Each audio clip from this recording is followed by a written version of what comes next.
c'est une association déclarée d'utilité publique. Ce qu'on essaie de faire, c'est de renforcer les liens entre la communauté française et le pays d'accueil, faire en sorte que les résidents français francophones comprennent mieux le pays dans lequel ils sont, que ce soit par des conférences d'ordre culturel, par exemple l'histoire du pays, la langue, la culture, ou des choses un petit peu plus pratiques, comme les impôts, comme les retraites, donc des choses d'intérêt pour la communauté. Et cette fois-ci, on aborde un sujet dont on entend énormément parler, la communauté ailleurs, l'intelligence artificielle. Donc, pour ce faire, j'ai la chance et l'honneur d'accueillir deux intervenants de qualité, Julien et Sylvain. Bon, voilà, vous avez leur CV sous les yeux, qui vont nous parler pendant un petit peu plus d'une heure, voire presque une heure et demie, en fonction des questions que vous pouvez avoir, de l'intelligence artificielle, avec quelques exemples, quelques démonstrations. Et puis bon, on est en petit comité, donc peut-être que s'il y a des questions très urgentes, vous pouvez les poser. Et puis de toute façon, ils sont là et ils sont prêts à répondre à vos questions. Donc merci beaucoup d'être venus, merci beaucoup de votre attention. Et puis je vous souhaite une excellente conférence. À vous, messieurs.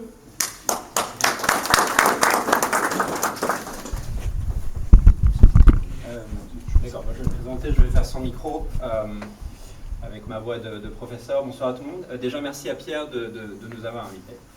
Je suis très heureux d'être ici, c'est ma première fois à l'Institut d'ailleurs. Je découvre un campus superbe. J'ai monté ma société au Japon en 2017, une société de formation dans la tech, aidant les gens à transitionner d'une carrière non tech à des carrières tech.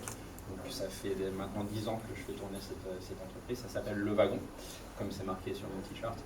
Et avant ça, j'étais au Vietnam, j'ai passé 10 ans au Vietnam, donc ça fait 20 ans que je suis expatrié en Asie, j'arrive à plus de presque la moitié de ma vie en Asie. Voilà, si vous avez des questions sur les formations qu'on peut proposer ou quoi que ce soit avec en Asie, je suis à votre disposition. Merci Sylvain. Moi je prends le micro. De la même manière que Sylvain, ça fait à peu près 20 ans que je suis à l'étranger. Je travaille chez Nissan et je suis en charge des systèmes agentiques de Nissan. En fait, j'ai été en charge de la transformation digitale pendant plus de 4 ans.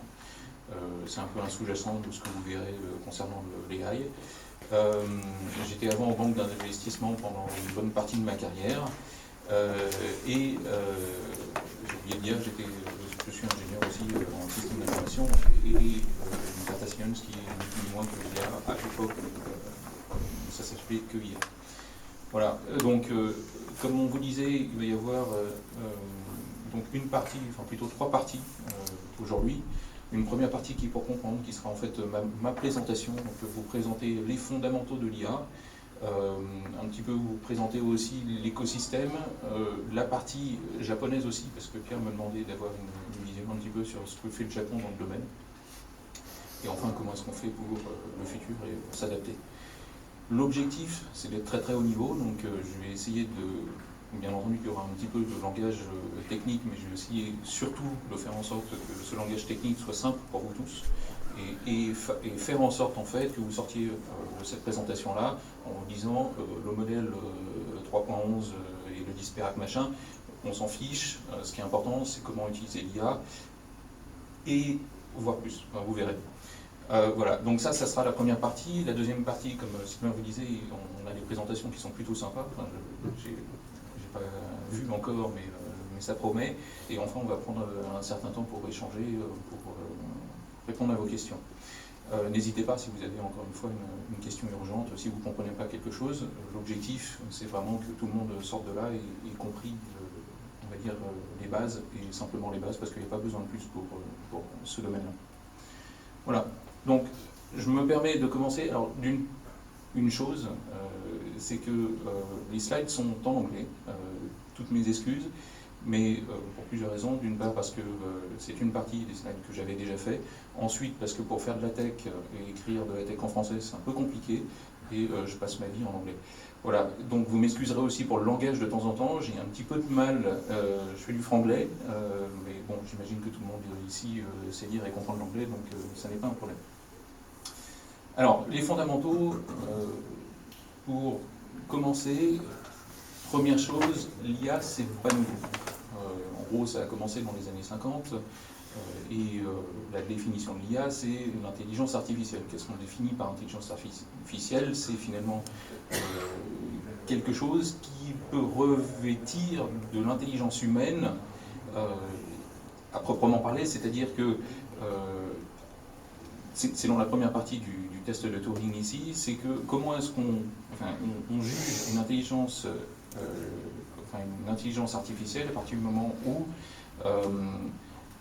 on n'est plus capable de voir la différence entre un humain et la partie artificielle, en fait. Et c'est la première partie du test de Turing, en fait, qui a été fait en 1950, c'est-à-dire en gros un test où Turing essayait de montrer si l'intelligence pouvait parler à quelqu'un, et si cette personne ne reconnaissait pas que c'était une intelligence artificielle, dans ce cas-là, en gros, on avait réussi en fait à faire sortir une intelligence artificielle. Je ne sais pas si mon explication était claire, mais ce que je veux dire en gros, c'est qu'on a commencé les bases de l'intelligence artificielle à peu près dans les années 50. À cette époque-là, c'était ce qu'on appelle des rule-based systems, c'est en gros de l'algorithmie. Je prends un exemple très clair, c'est la base du développement de logiciels. Une voiture qui arrive à un feu rouge, il est vert, je passe, il est rouge, je m'arrête. En gros, c'est une condition si, sinon. Voilà. Donc c'est très très clair. C'est pas très intelligent, puisqu'il faut tout programmer à la main, voilà, ces conditions-là. Donc les choses ont évolué. Dans les années 90 jusqu'à 2012, il y a quelque chose qui est sorti qui s'appelle le machine learning, où là, on a quelque part réalisé qu'on pouvait faire une sorte d'intelligence basée sur l'introduction de la data, et en gros, non pas programmer tout, mais aspirer la data et donc l'analyser automatiquement, de telle manière à prendre des décisions sur quelque chose qui était beaucoup plus fluide en soi. Pour reprendre l'exemple de la voiture, vous connaissez, vous êtes au courant qu'il y a des voitures autonomes aujourd'hui, on a des caméras, on a des capteurs, des choses comme ça, elles filment nulle part, il y a marqué le feu est vert, le feu est rouge, il y a des couleurs qui diffèrent. Ces couleurs qui diffèrent, c'est de la data pour la voiture, et donc il faut en gros qu'elles comprennent à quel moment ça va être légèrement vert, légèrement rouge, et prendre une décision dessus. Voilà. Donc on est passé de quelque chose de purement décidé algorithmique à quelque chose qui est plus basé sur une importante quantité d'informations qui devait processer. Donc ça c'est le machine learning, et à ce propos, à ce moment-là, le point le plus important, c'est, on va dire en exemple, c'est Netflix qui a réussi, grâce à l'intelligence artificielle, là on ne parle pas de l'intelligence artificielle d'aujourd'hui, mais à finalement dériver ou vous proposer les films qui vous intéressent, basés sur le nombre de films que vous avez revus. Encore une fois, ce n'est pas basé sur il a vu ce film-là, donc on devrait proposer ce film-là. Voilà. Donc on est rentré dans ce monde-là, et en continuant sur le machine learning, à l'intérieur, à partir de 2012, nous sommes rentrés dans la phase deep learning. Et pourquoi cette phase deep learning était possible? Simplement parce qu'il y a une sortie de ce qu'on appelle les GPU, Graphical Programming Unit, merci, qui sont en gros des cartes graphiques qui sont capables de paralléliser les calculs. Pourquoi? Parce que le machine learning, c'était un premier réseau de neurones, mais pour pouvoir faire des choses très très intelligentes et détecter des images de manière beaucoup plus fine et beaucoup plus rapide, il nous fallait en fait pouvoir prendre les calculs mathématiques et les calculer sur des ordinateurs qui sont beaucoup plus rapides. Les GPU ont permis ça. Et enfin, on arrive en 2017, Generative AI. Donc Generative AI, c'est un type d'AI, on va revenir dessus. C'est sorti avec en gros un white paper qui était de Google en 2017, qui est connu, qui s'appelait Transformer. Je vous balance un buzzword ici, mais plus besoin. Et depuis 2017, on va dire, ou plutôt 2019, fin 2019, on est dans cette hype de l'AI. Donc, l'AI, c'est ça. Plein de différentes AI, on va dire. On arrive au slide suivant. Quelque chose sur lequel je veux clarifier et que ça soit très clair, des AI, il y en a plein. Aujourd'hui, on appelle tous AI ce qu'on appelle Generative AI. Mais la réalité, c'est qu'en fait, vous avez du prédictif, du génératif, du clustering, etc. En l'occurrence, la Generative AI que vous utilisez tous les jours, c'est une partie des applications. Les applications qui sont typiquement, par exemple, le clustering, pour détecter des piétons et des voitures sur la route, c'est pas l'AI que vous utilisez aujourd'hui et tous les jours, pour vous, vos propres besoins. Néanmoins, on en a besoin et on est encore loin de remplacer l'AI de clustering, etc., par exemple, par la Generative AI dont tout le monde parle aujourd'hui. Donc, à partir de ce slide-là, je vais continuer à parler d'AI, mais ça sera de la Generative AI, encore. Ne pas oublier qu'en fait, il y en a plein d'autres. Alors, maintenant, pour passer dans les concepts un petit peu. Ce que je vous disais, c'est que sur la gauche, là, vous avez l'intelligence artificielle, c'est le domaine, et dedans, je vous ai présenté donc machine learning, deep learning, generative AI. C'est extrêmement simplifié, mais on va dire que generative AI est basé là-dessus. Maintenant, comment ça fonctionne en gros generative AI? Un petit peu comme tous les autres modèles, vous avez sur la droite ici un modèle qui a été construit, et qui a été construit en fait sur un apprentissage de données important. Et cet apprentissage de données, c'est tout Internet. En 2023, en gros, quand ChatGPT a fait le buzz, ils ont absorbé tout Internet, en faisant du scrapping, et basé là-dessus, ils ont appris en fait comment fonctionnait le langage humain, globalement. Donc on reste simple. Scrapping, c'est absorber, en gros tous les sites Internet de manière un petit peu d'ailleurs, c'est interdit a priori. Donc c'est absorber tous les sites Internet. Pardon ? Pomper, voilà, oui, merci. En bon français. Voilà. Donc, ce modèle-là est construit avec de la connaissance, on va dire, humaine de langage. Vous utilisez ça tous les jours, vous posez une requête et il vous répond. Maintenant, la question, c'est comment est-ce que, en gros, ça fonctionne? Et on parle de langage uniquement pour le moment. Ben, c'est assez simple, en fait. C'est de la probabilité. Et alors que, en gros, le modèle, vous prenez un mot, ici ça commence par today, et il prend votre phrase en gros, et il se dit, bon ben, potentiellement, quel est le mot suivant que je pourrais compléter après la phrase que je vous ai donnée. Donc, soyons clairs, il n'a strictement rien à faire de ce que vous lui dites. Il n'est pas intelligent. Lui, ce qu'il veut, c'est le prochain mot. Il n'en a même strictement rien à faire de votre point d'interrogation. Donc là, vous avez un arbre.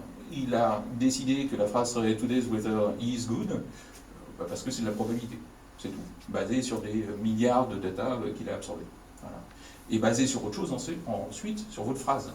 On va y revenir. Donc, le point qui est extrêmement important à comprendre, c'est que c'est de la probabilité, désolé, je ne sais pas traduire probabilistique en français, mais quand on parle de logique, un modèle génératif n'a pas de logique en soi. Lui, ce qu'il essaye, la simple chose qu'il souhaite faire, c'est compléter la phrase. On parle de compléter la phrase quand on est dans un modèle, donc, on va dire, de langage. Maintenant, il y a d'autres modèles qui sont toujours sur le même principe, qui sont des modèles d'image, etc. Ils souhaitent juste compléter quelque chose. Il ne sait pas faire mieux aussi que ce qu'il a appris. Donc, si vous ne lui apprenez rien de plus, ben, il ne saura pas faire mieux. D'accord ? Et il a ce qu'on appelle des hallucinations. Alors, je déteste ce mot-là, parce qu'en fait, si vous avez compris que c'est de la probabilité, ben, il n'hallucine pas, en fait. Il fait juste ce qu'on lui a demandé de faire. En gros, il complète des phrases.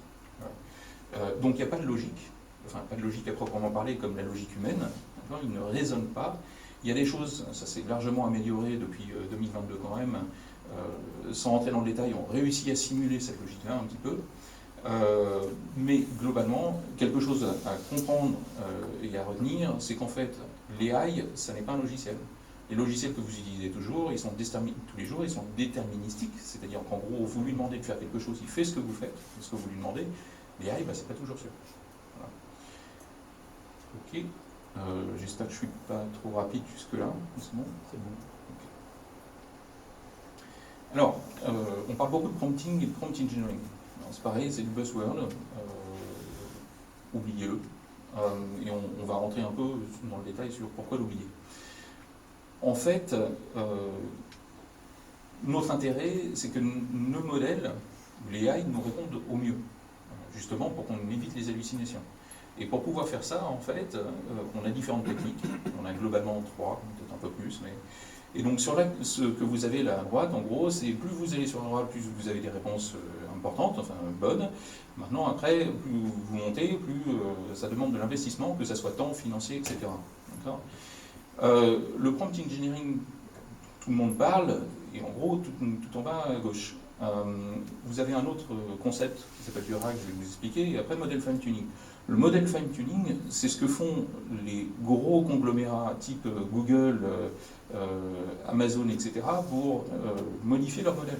Autant dire que personne ne le fait. Enfin, ça coûte énormément cher, et même les nombreuses boîtes comme la mienne ne le font pas. Donc, on oublie ça, et on rentre maintenant dans ce RAG et ce prompt engineering. Alors, RAG, c'est aussi simple que, en gros, vos données personnelles, ce que vous voulez ajouter, en gros, que le modèle devrait comprendre. D'accord ? Donc, la traduction, c'est Retrieval Augmented Generation. Prenez ça comme votre propre base de données, ou votre base de données de votre entreprise, okay, que vous ajoutez au modèle, comme une sorte de contexte, pour que le modèle nous connaisse un peu plus. Donc, à partir de ce moment-là, je vais parler de quelque chose qui s'appelle contexte, et traduisez ça contexte comme la compréhension ou la mémoire d'un modèle. En gros. Donc, on reprend le modèle ici, vous avez de la data générique, il vous répond de manière générique, je rajoute du contexte qui est de mon entreprise, par exemple, je ne sais pas moi, les RH ont leurs données qui vous disent le vendredi vous pouvez partir à telle heure, d'accord ? Si je ne lui rajoute pas ça, vous pouvez me poser la question modèle, a priori, il ne saura pas. Donc il y a ce contexte-là, et puis après il y a le fameux prompt engineering. Alors, prompt engineering, c'est quoi ? C'est simplement être capable d'expliquer les choses. Voilà. Donc slide suivant, mais globalement là, une fois que vous avez mis tout ça en place, vous allez avoir des réponses qui sont plus détaillées et plus faites pour ce que vous demandez de faire, tout simplement. Voilà. Donc, alors, bien entendu, le RAG, c'est l'IT qui s'en occupe dans une entreprise, d'accord ? Donc, elle crée cette base de données, etc. Ce que vous pouvez faire, c'est le fameux prompt engineering vous-même, que ce soit à la maison ou même en entreprise. Alors, je rentre dans le concept de prompt engineering, justement, que vous avez, première chose sur la gauche, vous oubliez tout. Le jargon, les trucs zero shot, few shot, etc. Arrêtez de payer des gens qui vous vendent ça. Et à la place, vous devez considérer en fait qu'une AI, c'est simplement soit un super assistant, soit un super enfant ou n'importe quoi. Il a des super pouvoirs, mais il ne sait pas comment les faire. Il n'a jamais travaillé pour vous, c'est un stagiaire en gros, et il n'a pas le contexte, il ne sait pas ce que vous voulez, etc. Donc il faut lui expliquer, comme si vous expliquiez à un enfant, tout simplement. C'est ce qu'on appelle le prompt engineering. Après, il y a plein de méthodes si vous voulez, mais globalement, c'est aussi simple que d'expliquer correctement les choses. Et si je peux vous faire une digression, Internet, il y a 30 ans, on nous a expliqué qu'il fallait écrire dans la barre de recherche le moins de mots possible, parce que sinon ils ne comprenaient pas. Là, c'est l'inverse. Il faut savoir, on vous apprend à parler en gros. Donc, maintenant, une technique, globalement, vous devez proposer un contexte, une tâche, comment créer, quelle est la solution que vous voulez en termes d'output, du format, etc. Et vous avez, par exemple, un prompt sur la droite. J'ai une communauté au travail, donc nous écrivons des articles de manière automatique sur les news digitales et AI. Voilà en gros le prompt. Donc, tu es un expert copywriter, tu dois faire des articles de manière régulière sur LinkedIn. D'abord, cherche-moi des articles qui correspondent à ce que je veux, vérifie toutes les sources, je les veux dans différents langages. Oups, pourquoi ça ne défile pas? Non, c'est pas grave. Ça défile pas, je ne sais pas pourquoi. Le prompt est très long en fait, donc c'est pas grave. Ce que je souhaite montrer ici, c'est que là, mon prompt, il y a 3 pages. C'est pas ce que vous devez faire tous les jours à la maison, mais ce que je veux dire par là, c'est qu'il y a aussi une idée qui est, est-ce que je passe du temps à écrire mon prompt, Et dans ce cas-là, ça vaut le coup parce que j'automatise, ou pas. On y arrive. Donc ça, c'est le fameux prompt engineering. Pour conclure sur cette partie, j'espère que vous avez vu que, en gros, comment fonctionne l'AI, l'énergie qu'on doit déployer dedans, etc. Donc, quand est-ce qu'on doit utiliser l'AI? Alors, c'est le deuxième et le seul slide que l'AI a généré d'ailleurs, parce que je ne suis pas très fan, pas encore. Mais en gros, utiliser l'AI pour vous aider à automatiser des tâches, c'est très très bon pour faire du brainstorming avec l'AI, pour générer des idées, etc. C'est excellent, parce que en fait, vous avez quelqu'un qui vous répond, qui vous aide à réfléchir. Ça aide pour la productivité, a priori, mis à part que c'est pas toujours exactement ce qu'on veut. Bien entendu, dans la partie 2, l'environnement, et c'est malheureusement un gros problème, pour moi y compris. Si vous pouvez ne pas utiliser AI de ce point de vue-là, ça serait pas mal. Malheureusement, Google maintenant a des réponses AI à chaque fois qu'on fait une recherche, donc c'est un peu compliqué de le faire différemment. L'autre point, c'est le risque cognitif. Moi, je le vois dans mon équipe. Je vois déjà des gens qui sont biberonnés à l'AI, mais vraiment parce que c'est des ingénieurs.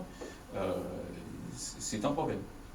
Voilà. Donc, moi, j'essaye de faire mes recherches moi-même, énormément, justement pour pas perdre ça. Risque, tout ce qui est sécurité. N'oubliez pas, on est vent debout sur les réseaux sociaux, etc. Mais l'AI, l'absorption de vos données est limite beaucoup plus importante en fait. Voilà. Et d'autres choses. Enfin, les décisions par exemple. Voilà. Qu'est-ce que j'avais à vous dire sur cette autre partie-là? Je conclus je reviens sur le prompt. Juste une petite technique. Vous avez vu qu'il y a un prompt très important là. En fait, vous pouvez utiliser l'AI elle-même, et vous allez le voir peut-être avec Sylvain, pour vous aider à créer un prompt. Parce que je ne vais pas créer un prompt de 3 pages. Par contre, je peux très bien dire à l'AI, aide-moi à créer un prompt en me faisant des questions-réponses auxquelles je réponds, et une fois qu'on a répondu aux questions-réponses, vous avez le prompt final, vous le copiez-collez, et puis c'est fini. Voilà. Donc, il faut trouver en fait des astuces pour le modèle. Je m'arrête là pour cette partie des questions. Je me trompe pas aussi. C'est bon? Est-ce que vous privilégiez d'utiliser par exemple un seul LLM, style ChatGPT ou Gemini, etc., et de vous fixer tant que vous en êtes satisfait, ou est-ce que vous privilégiez pour l'instant d'essayer de voir un peu qui correspond le mieux à votre activité et éventuellement avoir un système panaché style Perplexity ou Mistral ou Mammut qui vont un petit peu utiliser les outils AI diversifiés? Alors, on va y arriver, mais très bonne question. Moi, je passe mon temps à switcher. J'utilise tout.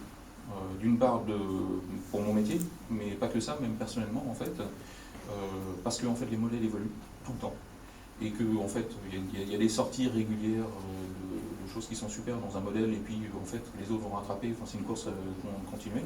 Ça c'est le premier point. Le deuxième point aussi, c'est parce que ma data, je la veux pas dans les mêmes modèles. Donc justement j'ai tendance par exemple, très, très personnel, je vais utiliser DeepSeek, le modèle chinois. Alors oui, il est contrôlé par la Chine, mais il n'est pas accroché à mon nom d'utilisateur, étonnamment, alors que les autres le sont un peu plus, etc. Voilà, mais donc je passe mon temps à switcher, et on arrive à un point après que vous allez voir, c'est-à-dire que donc, le modèle c'est une chose, en gros c'est la partie qui réfléchit, l'intelligence, et au-dessus arrivent les outils. Et en fait, il y a une distinction à faire, et je vais vous la présenter là. À propos d'écologie, le modèle français Mistral, il consomme de l'énergie nucléaire, c'est le seul qui se trouve très propre, non? Alors là-dessus, honnêtement, j'y connais assez peu. Ce que je peux dire, par contre, c'est que de manière générale, les modèles ont amélioré de manière drastique leur consommation d'énergie, mais avant, on n'utilisait pas d'intelligence artificielle. Plus on en utilise, en fait, même si la consommation est limitée, Néanmoins, la courbe de consommation d'énergie, où que ce soit, augmente. Alors, je ne réponds pas à votre question parce que sur ce détail-là, je ne le connais pas, mais quoi qu'il en soit, on a une consommation d'énergie globale mondiale qui augmente du fait qu'on utilise tout le temps l'AI. Elle ne permet pas d'économiser par ailleurs des choses comme quand vous faites votre recherche manuellement, comme vous dites, ça va vous prendre une demi-journée, alors qu'avec l'IA, vous Tout à fait. Alors, pour moi, oui, mais par contre, en termes d'écologie, une non. demi-journée, c'est peut-être... Un site internet qui est. Alors après, on rentre dans un sujet que je connais assez peu, mais pour le voir, un site internet du rendering de site internet, enfin de la création de site internet, c'est un site statique. Ça consomme quasiment rien. Par contre, l'IA, elle fait tourner un modèle, des serveurs, des choses comme ça, qui sont vraiment énormes en fait. Donc moi, ça m'accélère, mais j'ai pas vu encore, il faudrait que je me renseigne, mais j'ai pas vu de documents qui disent que en fait je vais plus vite, donc j'ai réduit ma consommation. C'est pas le cas. Voilà. Oui. Quels sont les mécanismes de persistance dans une IA? C'est pas une base de données. Oui. Donc, comment est-ce que ça retient les informations? Alors, le contexte dont on parlait. Alors, je ne sais pas si vous utilisez ChatGPT ou autre, mais globalement, le mécanisme de persistance, c'est toutes vos conversations qui sont gardées dans l'interface. Après, comment ils persistent, eux, ces conversations, j'avoue que je ne sais pas, ils ont des bases de données derrière. Mais donc, toutes ces, ces chats que vous avez eus avec l'IA sont gardés. Et donc, il peut les réutiliser. Voilà. Enfin, je pourrais me lancer dans plus long, mais est-ce que ça répond à votre question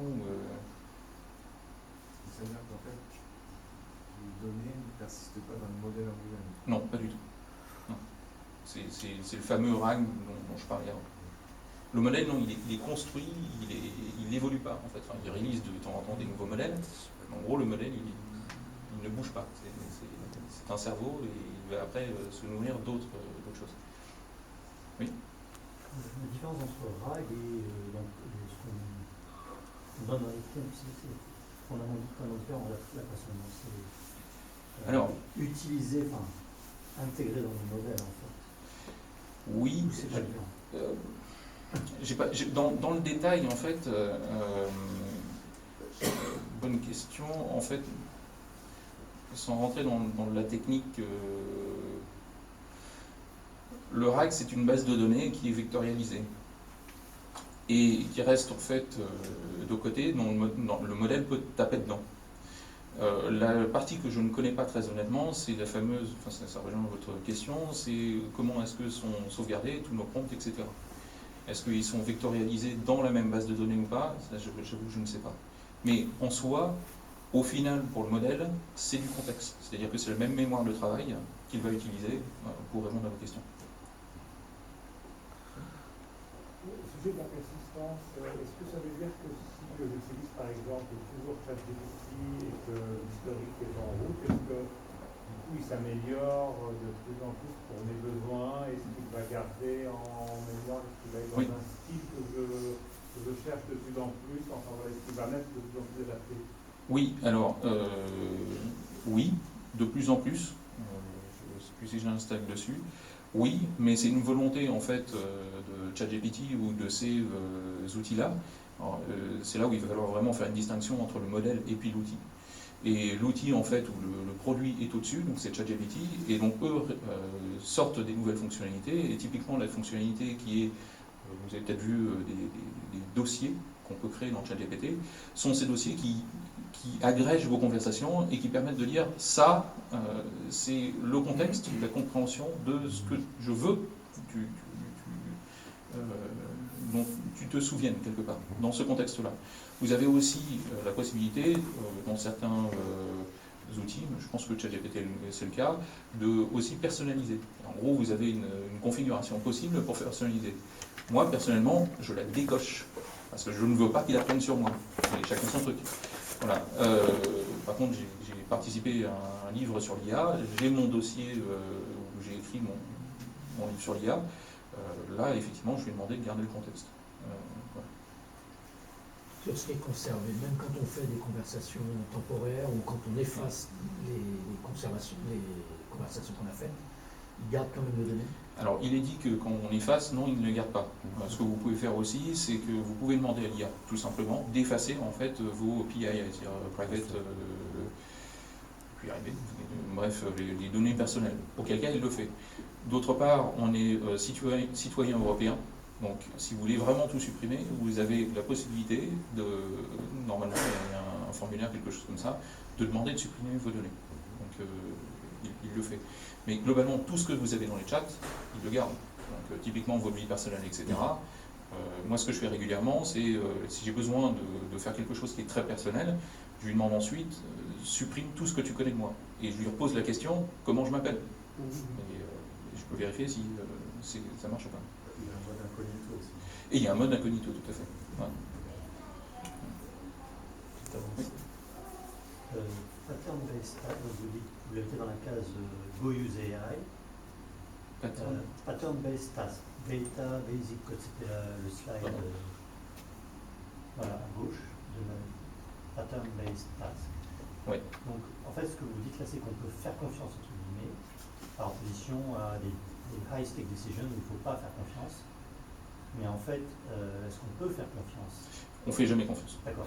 Donc, alors, qu'est-ce que ça veut dire Ça veut dire que vous pouvez, alors on va y arriver, mais vous pouvez en gros utiliser ça typiquement pour faire du code, pour analyser de la data, etc. Pourquoi ça devient de plus en plus, comment dire, trustable, je trouve plus. Non, pourquoi ça devient fiable? Merci. C'est parce que en fait, j'avais pas prévu de parler de ça, mais pourquoi pas. C'est que l'AI, en fait, je vous parlais d'aspect non déterministique, mais en fait, pour faire du déterministique, pour faire en fait du coding avec l'AI, on a développé des outils qui connectent l'AI à des logiciels, ou plutôt des systèmes qui permettent de faire des actions précises. Typiquement, hier, je devais analyser des milliers de tickets de mon équipe. Je peux demander à l'AI de le faire, et elle va en fait créer un script Python à la volée pour pouvoir analyser la data. Donc l'AI sait faire ça maintenant. J'ai besoin de vérifier le Python, moi. Parce que comment je peux faire confiance? Et ben moi je le vérifie. Alors après, plus on avance, mieux c'est. Moi je code tous les jours, et chez Nissan je pousse le développement avec l'AI tous les jours. Clairement, on a des policies pour pouvoir vérifier le code, et c'est pas encore ça. Vaut mieux vérifier, mais je suis convaincu qu'un jour, on aura trouvé une solution. Excusez-moi, je rebondis. Oui. Mais, ça, c'est bien pour des gens comme vous qui sont au départ des système ingénieurs ou mais pour des utilisateurs alpha venant de tout autres univers qui cherchent quand même à utiliser au mieux l'IA. Qu'est-ce que vous recommandez pour pouvoir justement vérifier que les applications Python sont fiables? Alors, je dirais que la base, c'est de l'ingéniosité tout le temps. Et en gros, vous posez la question déjà, c'est pas fiable, potentiellement. Et alors, ce que je voulais vous dire, c'est l'IA a créé ça, mais je peux relancer une IA dessus pour vérifier. Et c'est ce qu'on fait beaucoup dans le développement. En gros, on a plusieurs IA en parallèle qui se vérifient les unes les autres. Donc je ne vais pas rentrer dans le domaine, mais en ce moment, le développement est en accélération dingue. Justement, les grosses entreprises comme AWS, etc., se creusent la tête pour essayer de faire en sorte trouver des systèmes pour contrôler l'IA quelque part. Donc bon, ça c'est le développement, mais pour vous, pour vos tâches personnelles éventuellement, jetez un œil, c'est de plus en plus fiable, c'est même, vraiment de plus en plus fiable. Celui-là, j'ai osé le mettre, j'ai vérifié les données. Bon, j'avouerai que sur les 30 sites que j'ai aujourd'hui, je les ai tous refaits, mis à part celui-là et un autre. Voilà, parce que, après, faut peut-être être un peu moins tatillon, mais voilà. Donc, en tout cas, il faut essayer. Je me permets d'accélérer parce que il y en a encore beaucoup. Merci. Alors, maintenant, je vais parler de l'écosystème.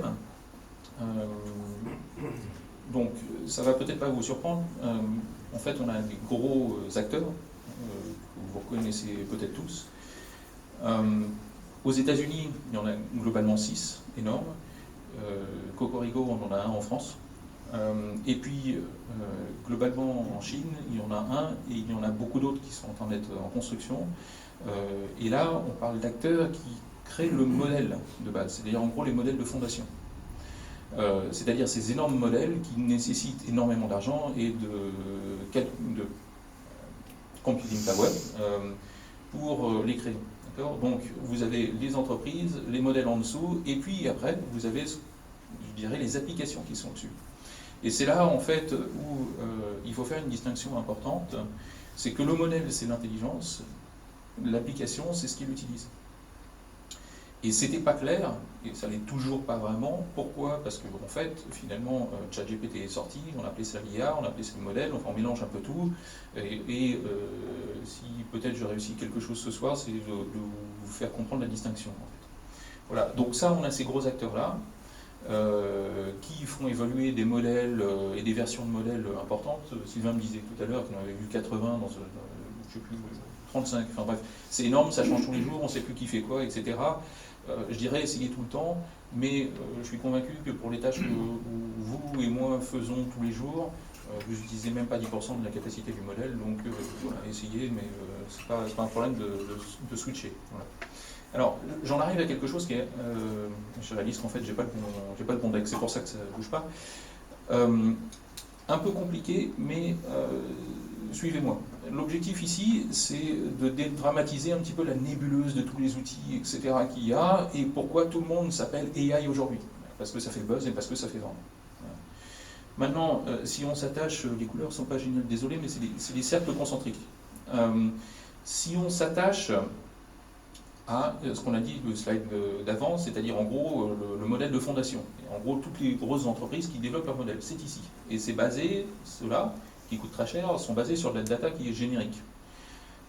Maintenant, pour que vous puissiez utiliser ça, il y a une couche supplémentaire par-dessus ce cerveau-là, qui est en gros l'application. Donc ChatGPT, Mistral, etc. L'application même, le chat.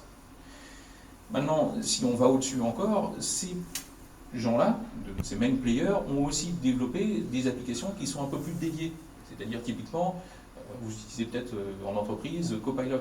En gros, la version sur PowerPoint, maintenant, vous avez un Copilot qui vous permet de générer des slides, etc. C'est la version dédiée pour pouvoir interagir avec vos applications, etc. On reste toujours dans les gros players et c'est leurs applications dédiées. Alors, pourquoi on a des modèles et des AI dans tous les sens depuis un certain temps? Et bien, en fait, parce que à droite, d'autres entreprises réutilisent les modèles AI qui sont développés à gauche en disant on a une super AI. Non, la plupart du temps, soit ils font de la reconfiguration de l'AI qui est à gauche, ils la spécialisent un peu, ils font en gros du prompt engineering, du pre-prompt. Ils vont, maintenant c'est possible, absorber le modèle un petit peu et en faire des mini-modèles, mais globalement ils développent leurs applications. Donc là vous avez au-dessus, pour répondre à votre question, Perplexity, qui est spécialement faite, si j'ai bien compris, j'utilise un peu, mais pas pour faire de l'aspiration, enfin il y a des news dedans, il y a différentes choses, et qui ont en gros un RAG spécial pour eux. Il y a Lovable qui fait du développement web, etc. Et au-dessus, dans les domaines spécifiques, vous avez Figma, vous avez Notion, etc. Voilà. Donc c'est globalement, toutes ces applications-là ne sont pas toutes AI à la base, ne sont pas toutes des super applications, c'est juste de la reconfiguration, etc. Donc ça explose dans tous les sens, puis ça fait vendre. Voilà. J'espère que ça ne génère pas plus de complexité que ça. N'ayez pas peur, ce slide-là, j'ai mis 10 heures pour le faire, mais je vais y aller vite. En gros, c'est la timeline de ce qui s'est passé dans les 3 dernières années. Et alors, pourquoi je la montre? C'est parce que, pour être dans la tech depuis 20 ans, j'avoue que j'ai jamais vu une telle accélération et un tel buzz. Il y avait blockchain il n'y a pas longtemps, il y avait, metaverse, etc. Là, on est quand même à un autre niveau. On est à un autre niveau, pourquoi? Parce que ChatGPT, c'est accessible à tout le monde, c'est super simple. Et puis, parce qu'en fait, ça a permis différentes choses. Donc, en prenant cette timeline, vous l'aurez, le slide, donc je ne vais pas rentrer dedans, mais globalement, 2023, la partie 2023, c'était donc la sortie de ChatGPT. Et ça a été toute une période où les entreprises français correct. Tirer la bourre pour avoir des tailles de modèles importantes, pour avoir des modèles qui puissent répondre au maximum de questions et au mieux. À ce moment-là aussi sont sortis les premiers modèles qui généraient de l'image, c'était encore balbutiant, mais globalement c'est cette période-là. En 2024, dans la période 2024, ce que vous avez ici, c'est en fait l'AI qui est ce qu'on appelle multimodal, je vais y arriver, qui fait différentes choses, mais qui est capable d'analyser beaucoup plus que du texte. Du reasoning, c'est-à-dire simuler le raisonnement, et puis globalement une réduction aussi de comment dire, la consommation énergétique justement de ces modèles-là avec DeepSeek. 2025, on arrive dans toute la partie coding, l'intégration des outils, c'est-à-dire en gros l'AI non pas qui répondent à vos questions uniquement, mais qui est en fait capable d'interagir de plus en plus avec le monde de l'ordinateur dans lequel il évolue. Et balbutiant, on arrive, vraiment balbutiant, dans l'Agentic AI, et beaucoup de buzz là-dessus, mais en fait la réalité c'est que ça ne marche pas encore. Voilà. Alors je vais faire un deep dive sur les 4 choses ici. Il y a vraiment, bon. Sur les 4 choses que j'avais flaguées avant. Donc multimodal, ce qu'on appelle multimodal, c'est en gros simplement, on parlait de langage, maintenant l'AI est capable de processer de la vidéo, de l'audio, etc. Enfin, vous l'avez vu tous, que ça soit en entrée mais que ça soit en sortie, donc générer des vidéos, voilà, et tous les jours c'est impressionnant. Vous n'avez peut-être pas vu cette vidéo-là, c'était il y a peut-être un an. Je crois que c'est Google qui en gros avait une AI branchée sur leur caméra de téléphone et qui se baladait comme ça dans le campus et qui disait tiens ça c'est quoi, c'est un arbre, etc. Enfin un chat, et c'est tout. Netflix, c'est pas de l'AI générative en l'occurrence, mais c'est là depuis des années. Et tout le monde, enfin on en parlait avant, maintenant plus personne n'en parle, mais n'empêche que ça vous produit des films. Dans les voitures ça arrive, dans les robots c'est pas encore le cas, mais ça arrive. Ce que je veux dire c'est que pour moi, le plus important, c'est d'abord d'utiliser les outils, mais d'autre part aussi, je suis convaincu qu'un jour, on est en plein de buzz, mais un jour, l'AI, on n'en parlera plus, parce que ça sera intégré dans vos outils, ça sera naturel, on l'aura effacé quelque part, vous n'aurez plus à prompter bêtement, etc. Ça sera contextuel, et ça marchera. Voilà. Donc, bien garder ça en fait. 2 slides pour cette section et je finis. Alors, sur celle-ci, j'ai catégorisé les produits, justement, puisqu'on parle de produits.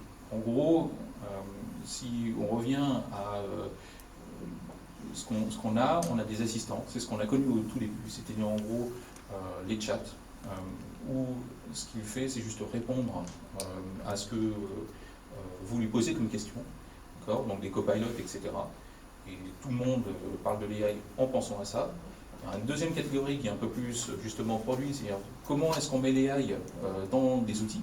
Et là, il y en a plein, mais l'objectif pour moi, c'est vraiment d'avoir ça. C'est-à-dire en gros, tous vos outils comme Netflix vous recommandent quelque chose sans que vous ayez à prompter. Et enfin, les Agentic AI, c'est tout ce qui, les AI qui se débrouillent automatiquement, mais qui en fait sont des produits, des outils, voilà, et qui eux font beaucoup de buzz, mais qui ne sont pas encore très très bons. Voilà. Alors, deuxième catégorie, en gros, vous la voyez dans l'état actuel des choses, c'est nous donner des réponses, souvent cons, à des questions qu'on n'a pas posées. C'est pas mal de voir les choses comme ça. C'est factuel. Oui. Copilote est assez foireux en général. Copilote, je le mets à gauche. Parce que vous êtes toujours en train de prompter, vous êtes toujours en train de poser des questions, etc. Justement là, en fait, slide d'après, si ça vous va. Tiens, ça marche, bonne fois. Alors là, il y a beaucoup d'icônes, hein, c'est pas pour vous faire peur, mais globalement, vous en voir quelques-unes que vous reconnaissez, donc ChatGPT, Chat, DeepSeek, etc. Claude, jusque-là, à mon avis, c'est clair pour vous. Copilot, je l'ai mis ici. Pourquoi? Parce qu'effectivement, il a du contexte, il sait sur quoi vous travaillez. Il vous répond à des questions justement potentiellement bêtement des fois, il ne sait pas générer du slide, donc il est un petit peu entre les deux, très honnêtement. Pour répondre, enfin ces barrières-là que j'ai posées sont mouvantes, et chaque outil est en train d'évoluer, est en train de se redéfinir et bouger vers la droite au fur et à mesure. La barrière du milieu, enfin le embedded AI, c'est parce que si je prends par exemple, qu'est-ce que je peux prendre comme exemple, Photoshop, il vous aide à créer des photos qui vous vont bien. C'est peut-être à travers du prompt, mais ça peut vous aider par exemple à effacer certaines parties de l'image, etc. Vous n'avez pas à prompter, c'est de l'assistance pure, sans que vous promptiez, sans que vous réfléchissiez à « je suis en train d'interagir avec l'AI ». Non, vous allez effacer un arbre qui est sur l'image, vous ne dites pas « c'est l'AI qui fait ça ». Donc ce que je veux dire, c'est que quand on parle d'embedded, c'est vraiment comment améliorer l'expérience utilisateur sans se poser la question « est-ce que je prompte, est-ce que je prompte pas », etc. Voilà. Dans la partie droite, vous avez plus justement l'agentique, tous les logiciels qui sont de développement. Alors vous avez Lovable, le cursor que vous avez entendu parler. Il y a une partie qui est en train de percer avec OpenClaw, mais c'est Claude Cowork, je ne sais pas si vous avez entendu parler. C'est en gros la version qui aide à générer des slides, qui aide à justement prendre le contrôle de votre ordinateur en sécurité maximum ou relative, ça dépend, mais c'est peut-être mieux que OpenClaw, et tous ces logiciels d'orchestration qui sont à droite. Voilà. J'essaie de ne pas passer trop de temps là-dessus, mais est-ce que c'est... Grok, c'est où Grok, c'est à gauche, oui. Ça fait partie, oui. C'est purement du chat. Donc, voilà. Par contre, il y a des versions Copilot qui sont plutôt à droite. Hein. Ça bouge. Ouais. Oui, oui, oui, tout à fait. Le 365, il est plutôt à droite. Ah, non, là, je suis pas d'accord. Au milieu. Ouais. Non. Ok, oui, peut-être. Oui, non, mais je suis... Ah, il est mort. Plus de batterie. Je continue comme ça. Oui, oui, non, mais c'est très difficile hein, de faire des barrières, ça évolue tout le temps. Oui, je sais plus qui. Notebook LM, un mot dessus, c'est pas un chat, ça sert à quoi par rapport aux autres qui font la même chose finalement? Il y a des canvas sur les autres, donc c'est pas la même chose? Quand il est sorti, Notebook LM, c'était purement du RAG. Alors Sylvain vous en parlera mieux que moi et vous montrez. Maintenant, j'avoue que Notebook LM, il a différentes fonctionnalités. En fait, il permet d'absorber et d'analyser différentes sources d'informations et justement de créer un RAG en live et de vous répondre avec des réponses contextuelles un peu mieux. Néanmoins, ils ont aussi des features un peu plus importantes et intéressantes qui sont par exemple de la génération d'audio, de mind map, etc. Et en fait, très honnêtement, c'est pour ça que je dis que ça c'est mouvant, c'est que en fait, chaque outil, on parle d'outils, on parle plus de AI, chaque outil développe ses fonctionnalités. Et en fait, plus on touche à des outils, plus on se dit, en fait, j'ai la même fonctionnalité dans cet outil, dans celui-là, enfin, qu'est-ce que je fais? Donc, ça bouge tout le temps. Est-ce que ça répond à votre question? Oui. Où est-ce que vous mettriez Moltebook? Hein? Moltebook, le réseau social des IA. Je ne connais pas du tout. Non, c'est apparemment un réseau social accessible, pas uniquement, mais réservé aux IA, où elles discutent entre elles et... C'est ça? D'accord, je note, j'essaierai. Merci. Ça change des tuyaux. Ah oui, non mais c'est tout le temps. Hein. On passe moi, dans mon équipe, on passe notre temps, on va se dire, ah, t'as testé ça. Voilà. Alors, pour faire une partie sur l'industrie au Japon. Alors là, je me suis amusé parce que c'est des heures de recherche. Je vais essayer d'être un peu rapide. Je vous partage les slides, donc si vous voulez, vous verrez après. Globalement, la manière dont j'ai organisé ça, c'est une chaîne de valeur. C'est en gros, en entrée, c'est qu'est-ce qui génère les capacités de calcul et de l'IA, et en sortie, c'est en gros comment est-ce qu'on crée de la valeur, donc les industries. À gauche, vous avez donc là, c'est la partie investissement du Japon sur cette chaîne de valeur-là. Globalement, ce que vous pouvez voir, c'est que donc à gauche, on a les semi-conducteurs, c'est en gros la création des chips, enfin des semi-conducteurs. On a après toute la partie calcul, les modèles au milieu qui utilisent ces calculs-là. Ensuite, la partie applicative, je dirais, j'ai mélangé un petit peu les startups qui utilisent à proprement parler ces modèles-là et qui font quelque chose. Et puis après, il y a toutes les entreprises qui créent du tooling, toutes les applications qu'on a vues avant. Et puis enfin, l'industrie qui utilise tout ça. En gros, le Japon investit de manière très importante, là, en ce moment, sur les 2 premiers crans. Et à un point qui m'a surpris, en fait, parce que je vous ai mis le budget du Japon en haut, en trillions de yens, on dit, et le GDP aussi. Quand vous regardez le budget, alors c'est jusqu'à 2030, hein, mais ils sont en train de dépenser quand même jusqu'à 2030 un investissement de 10 trillions, sachant que le budget est 122. C'est assez significatif. Et en particulier dans une entreprise qui s'appelle Rapidus, qui est le fleuron de la technologie qui est en train de se construire, qui est une start-up qui va créer en fait le futur des puces dans le domaine. Voilà. Plus en gros des gros calculateurs aussi. Le métier fait du funding, financement, merci,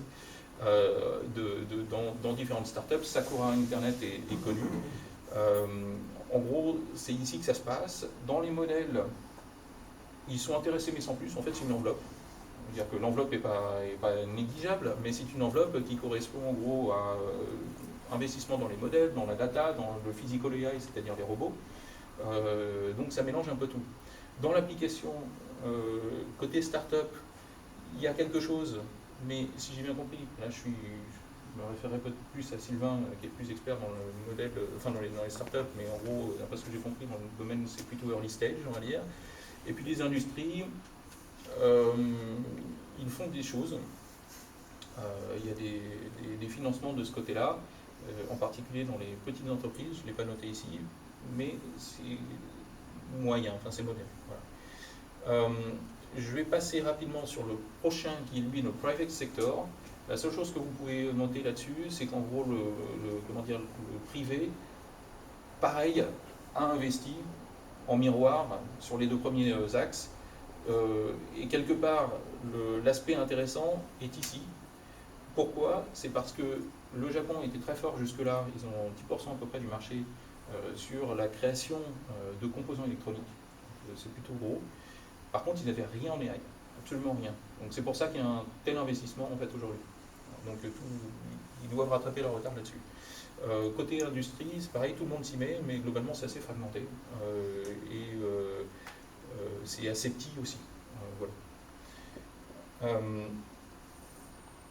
Juste pour information, c'est petit, désolé, quand on parle du gouvernement, ce qui était intéressant à trouver, c'est que le gouvernement, il est globalement en 14e position en termes d'utilisation de l'AI pour le pays. On est d'ailleurs, le gouvernement japonais était en 12e position l'année dernière et ça va pas mieux. La France est 2e, cocorico. Ce qu'on voit aussi, c'est que là, c'est un peu petit pour lire, mais ce qu'on voit, c'est que globalement, le Japon est très fort en data, parce qu'en fait, ils en ont partout. Par contre, dès qu'il s'agit de la capacité digitale, de l'adaptabilité, qui est liée un petit peu, je dirais, à la culture, la maturité, et puis l'innovation, etc., là, ils ont plus de mal. Voilà. L'utilisation, à proprement parler de l'IA au Japon, est la suivante. Globalement, ça c'est des chiffres qui datent de l'année dernière, donc ça a un peu évolué quand même, et en bien.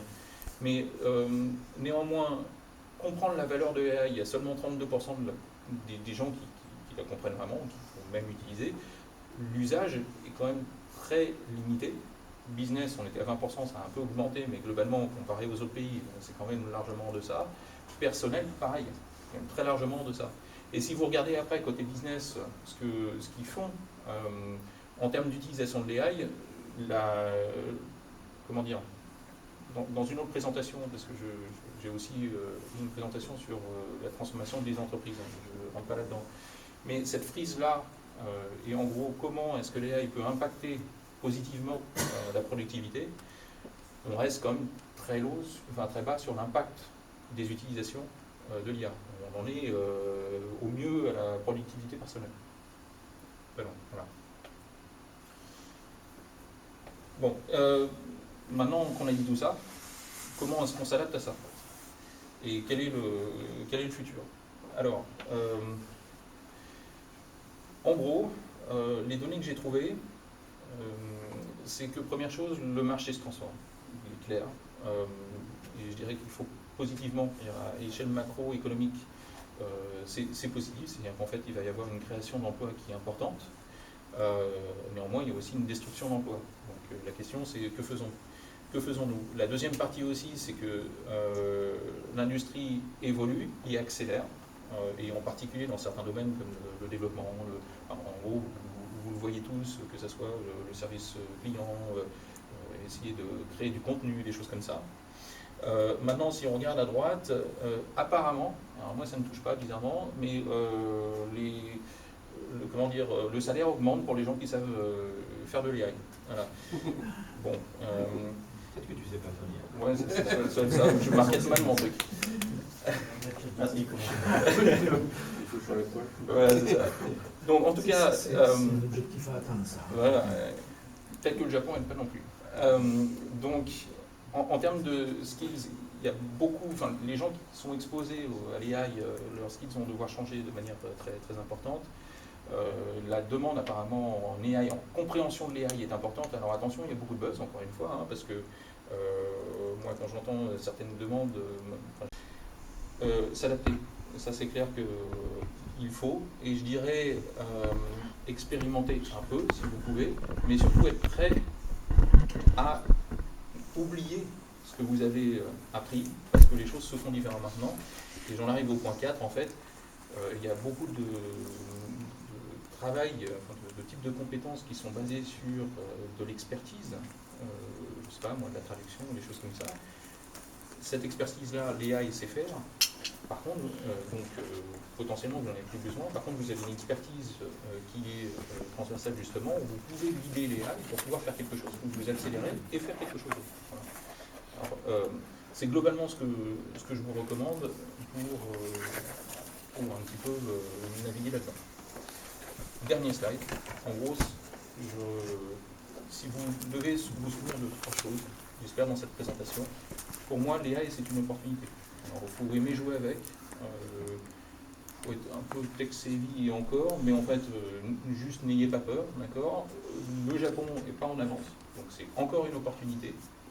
Il faut la comprendre, il ne faut pas en avoir peur. Et je pense que vraiment, il n'y a pas besoin d'en avoir peur. Vous avez compris que c'est des probabilités et puis c'est tout. Ça peut vous aider à penser, ça peut vous aider à améliorer les choses. Et globalement, vous devez la diriger, c'est tout. Donc, égal, savoir expliquer les choses, comme vous expliqueriez à un enfant. Et donc, dans ce cas-là, jouer avec des outils sont globalement, au fur et à mesure, vous allez voir, c'est toujours la même chose. C'est tout pour moi. À gauche, je voulais plutôt dire seize-it, S-E-I-Z-E. Et toutes mes excuses. Parce que là, c'est arrêté. C'est ça, c'est S-E-I. Et saisir, c'est seize, S-E-I-Z-E. Vous avez le mot. C'est moi justement, sinon il ne serait pas porté. Voilà. Et ben merci. Donc c'est tout pour moi, je pense que... Ouais, on y va? Ouais. Allez.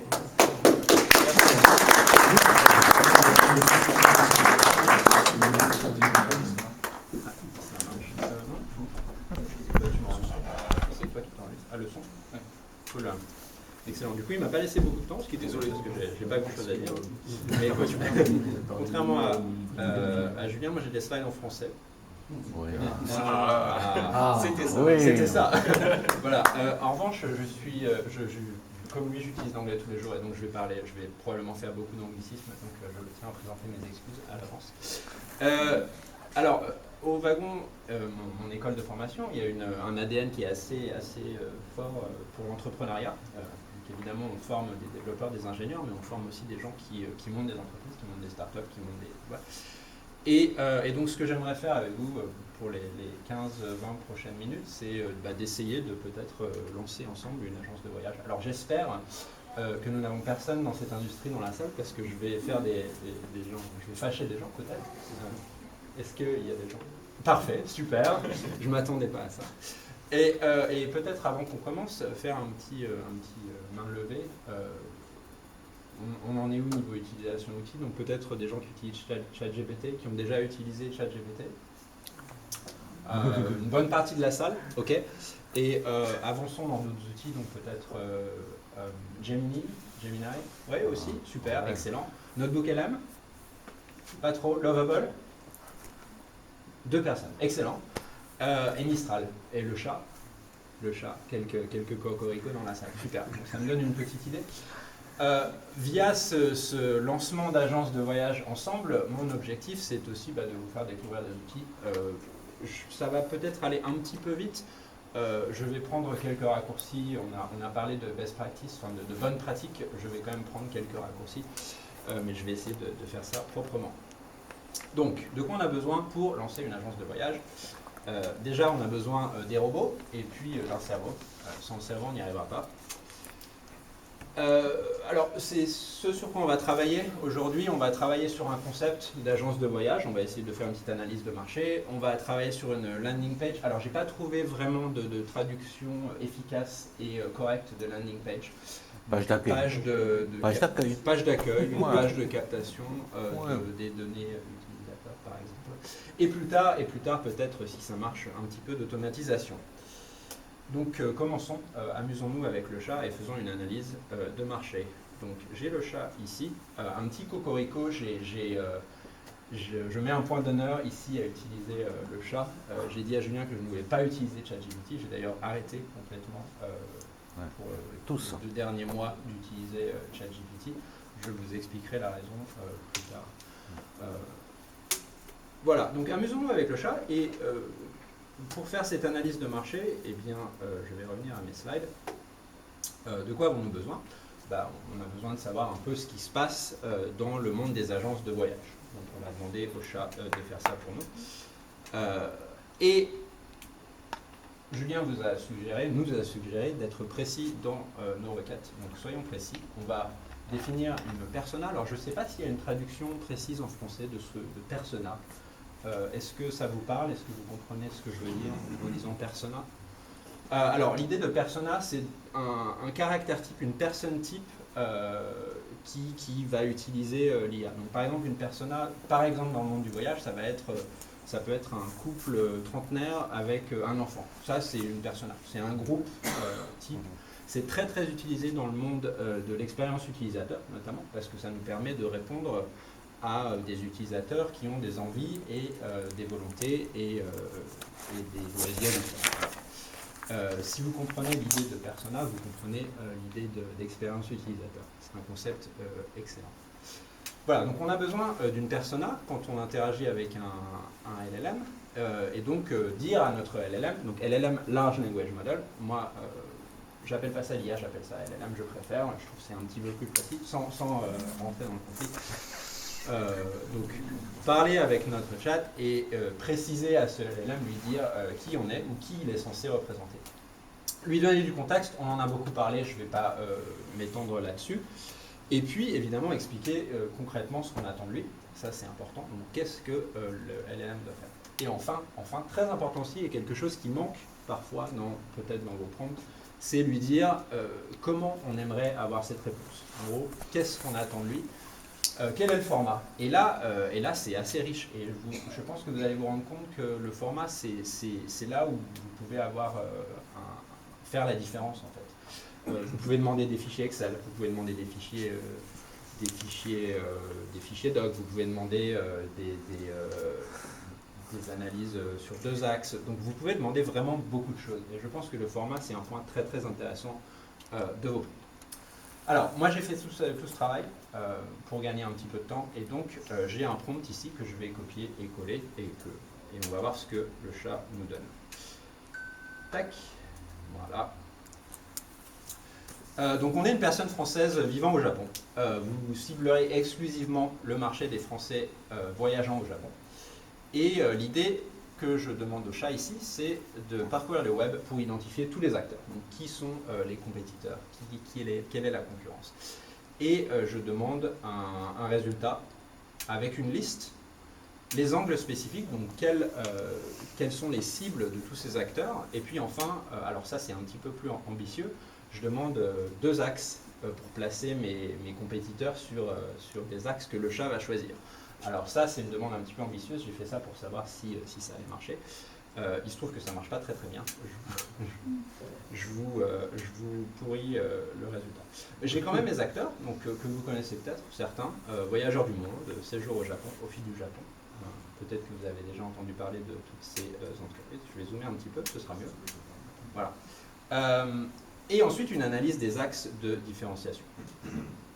Et alors, ce qui est intéressant, le chat ne le fait pas trop, mais quand j'ai fait la même requête avec Gemini, Gemini m'a tout de suite relancé sur des axes potentiels que moi, je pourrais utiliser. Alors ça, c'est assez intéressant. Là, le chat ne l'a pas fait. Donc Gemini m'a un petit peu aidé sur la partie axe de développement. Alors, le résumé de cette réponse est évidemment, comme les LLM ne sont pas déterministes, je ne sais pas exactement, complètement, sans lire en détail ce qu'il me dit, je ne sais pas exactement le contenu complet.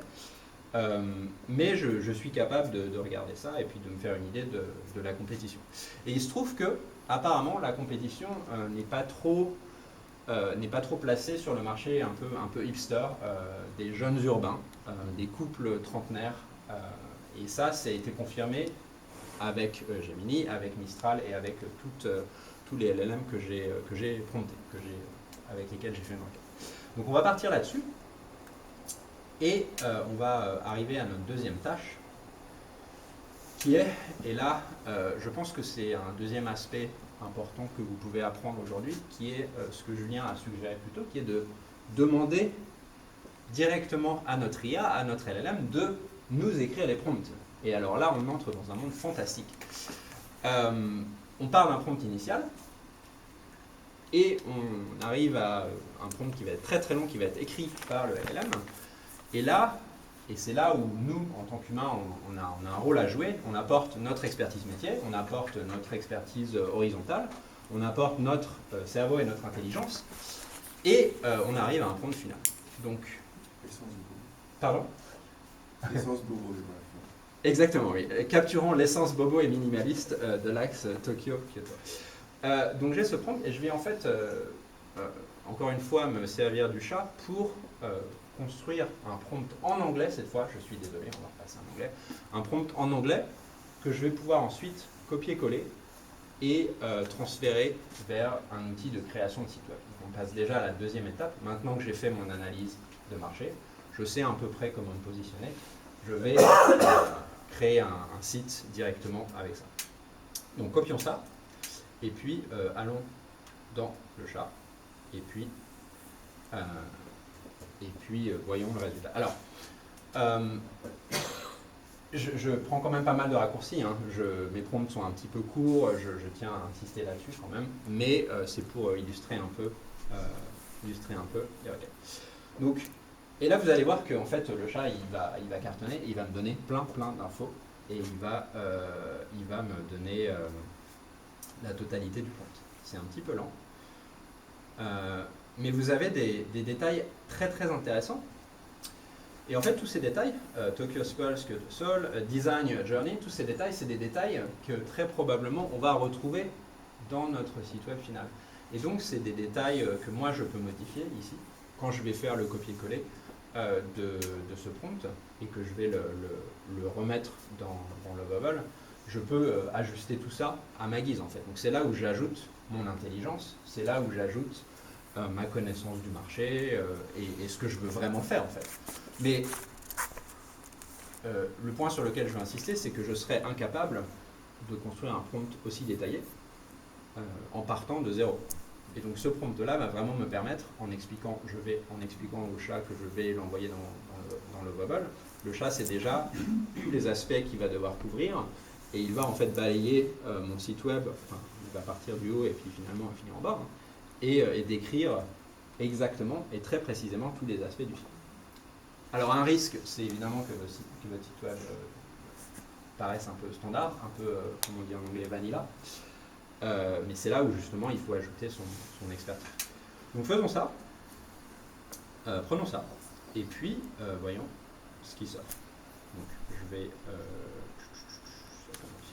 ici, parfait. Tac, on va prendre tout ça, et on va passer sur Lovable. Alors Lovable, et je crois que c'est l'outil que vous utilisez le moins, Lovable, ça nous permet de créer des sites web, des sites internet. On va créer un nouveau projet. Et et là, alors j'espère qu'il me reste encore des crédits. Mais on va envoyer ça. Et alors là, on va attendre et on va passer sur autre chose et on va voir, ce qui se passe. Okay. Donc je vais laisser Lovable travailler et puis on reviendra dans 5-10 minutes. Et puis si ça ne marche pas, j'ai quand même Un backup. une roue de secours, un plan de secours. Très bien. Est-ce qu'on a des questions pour l'instant? Yes. Il y a deux manières de... Enfin, là, on est passé par Mistral pour lui demander de dire comment on pilote Lovable. Est-ce qu'on ne peut pas directement utiliser Lovable pour discuter et puis il fait son prompt lui-même ou inversement? Moi, ce que j'ai fait, c'est avec Gemini. J'ai travaillé le prompt pour lui-même et Gemini fait un site web. Oui, tout à fait. Tout à fait. Vous avez tout à fait raison. Et je pense que là, l'objectif, c'est aussi de couvrir différents outils. Mais ça peut être, c'est complètement, enfin, c'est une manière de travailler tout à fait valide. Sur des outils comme Lovable, on peut discuter longtemps avant de commencer à travailler? Alors, on peut discuter longtemps, oui. Alors, Lovable est assez radin sur le nombre de tokens. Donc, ça expire très très vite, en fait. On va pas très très loin, je ne vais pas vous mentir. Et alors, un autre problème qui arrive assez rapidement sur Lovable, c'est que on tourne en rond assez vite si on n'a pas de connaissances un petit peu. Si on ne comprend pas le code et si on ne comprend pas trop ce qu'on demande, Lovable ne comprend pas trop ce que vous voulez en fait. Et donc le fait que ce soit radin sur les tokens et en plus qu'on ne sache pas de manière générale expliquer ce qu'on veut, ça fait que très rapidement on arrive à juste dépenser de l'argent. On va rester sur Gemini. Voilà. Alors on peut, oui, par exemple, rester sur Gemini. Les tokens, c'est des sous, j'imagine. Ça coûte combien de faire un site en moyenne? Alors, on va sortir un site quasiment gratuitement, mais après, alors je crois que l'abonnement de base sur Lovable, je vais pas vous mentir, j'ai pas d'abonnement Lovable et je ne vends pas leur sauce et je ne suis pas sponsorisé par Lovable. Mais l'abonnement Lovable de base qui permet assez rapidement de faire un site vitrine par exemple. Je crois que site vitrine c'est la meilleure traduction. Ouais. Ça va être 10 €, ouais, c'est assez rapide. Après il y a d'autres coûts qui s'ajoutent, il y a les coûts de hosting, donc avoir un domaine, et puis peut-être des petits coûts de maintenance à droite à gauche. Mais c'est pas très très cher. 10 €, c'est un abonnement par mois. C'est un abonnement par mois, oui. Ça va être... En fait, on n'a pas besoin de... Oui, on a besoin juste une fois, si on veut faire juste un... alors après... juste pour créer un site, ça... Ça crée le site, mais ça permet aussi... Alors ça va gérer aussi la suite de la création du site. Ça peut permettre de gérer la mise en ligne, par exemple. Donc on peut avoir un lien, qui est, je sais pas, traveltojapan.lovable.com ou .app. Et ça peut être hosté indéfiniment comme ça, par exemple. Et ça, il faut évidemment garder son abonnement pour le garder. Oui, c'est ça un peu. En fait, Lovable, c'est une espèce de fournisseur d'accès à Internet IA. Jusqu'à présent, on faisait nos sites sur WordPress, etc. et on les hostait sur un serveur acheté en fonction du pays où on était, par exemple. Est-ce que Lovable permet de créer juste le site et de prendre le dossier et de le mettre dans son propre serveur? Exactement, voilà. Exactement. Et c'est là où c'est super bien en fait, parce qu'en tant que développeur, par exemple, vous allez pouvoir modifier le code directement. Vous avez accès à toute l'architecture du site et vous pouvez copier-coller et puis vous débrouiller ensuite pour le hosting et puis vous débrouiller pour le site. Donc si vous avez cette compétence technique, et ça fait partie des choses que par exemple nous on enseigne pas loin, c'est partir de Lovable et puis ensuite en sortir pour économiser des sous et puis voilà. Donc utiliser les capacités de design. Oui. Ça c'est des nouveaux acteurs, mais les anciens Wix, WordPress, etc. Ils font pas ça? Alors je sais pas. Wix, WordPress, je sais vraiment pas. Je vais pas vous mentir. J'en ai aucune idée. Ouais. Ce qui m'étonne le plus, c'est qu'au départ on avait grand besoin dans cette famille de trentenaires avec un enfant qui cherchait un voyage. Pourquoi il a besoin de passer par un site web? Pourquoi cet utilisateur ne pourrait pas trouver directement depuis l'IA la proposition de son voyage? Alors, Et en plus, le site web, c'est hyper déterministique, donc il va y avoir des clics, des trucs, ce sera figé. Alors, là, on touche à un domaine qui est GEO, donc Generative Engine Optimization, par exemple. Ça, c'est un domaine qui est super nouveau, qui est au balbutiement. Je pense que ce qu'on va vous vendre en GEO, donc GEO, c'est le développement du SEO. Là où vous avez votre site référencé sur Google, maintenant, il va falloir avoir votre site référencé sur du GEO, enfin sur des moteurs IA. Mais vous avez toujours besoin d'un site. Le modèle IA référence quelque chose qui existe sur Internet. Et donc il faut quand même cette connexion. Et donc vous avez, vous voulez quand même avoir faut que le modèle dise monsieur Pierre, moi, vous voulez voyager au Japon, allez voir Tokyo Pulse, allez voir Maison Tokyo, allez voir ce site. Mais pourquoi on ne pourrait pas, par exemple, avoir un site pour M. Pierre, un site pour M. Julien, un site individuel qui répond à la question de manière dynamique, pas figé avec un site pour tout le monde. Je suis pas sûr de voir. Ouais, donc là, on fera un site pour effectivement faire un business. Pour faire un business, ouais. Oui, mais donc le lendemain, il y aura quelqu'un qui va dire Tokyo Soul, Kyoto Press, Kyoto Soul, avec en plus visite de temps, etc. Bien sûr. Ça devient individuel, et donc M. Pierre, M. Julien, M. Jean-Bernard, il pourra avoir un site qui répond à sa demande individuelle. S'il faut mettre du graphique pour que ce soit joli pour l'interface intelligente utilisateur, mais l'IA va répondre à la question d'un seul client. D'accord, je comprends. Ok. Alors, peut-être que si je comprends bien, l'idée c'est de dire d'adapter l'interface utilisateur en fonction de l'utilisateur, un site dynamique, c'est ça? Oui, enfin, pour moi, ma conception, parce que bon, c'est des développeurs, le métier de développeur n'existe plus. Il n'y a plus besoin de site web, à part pour les interfaces. Ah bon, pardon? Je suis développeur. Oui, non, mais justement... J'existe toujours.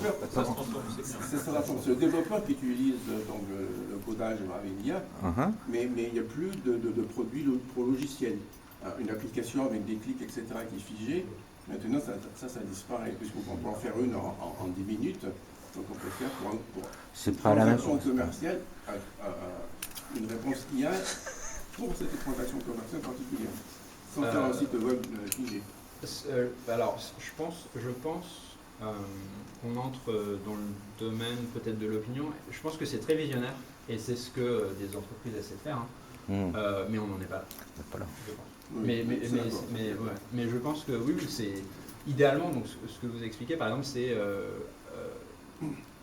avoir des interfaces dynamiques ou directement faire fi des interfaces en fait, puisque l'IA, le chat, le LLM fait office d'interface. Oui, il faut absolument une interface, puisque l'homme communique avec des images, de la parole, etc.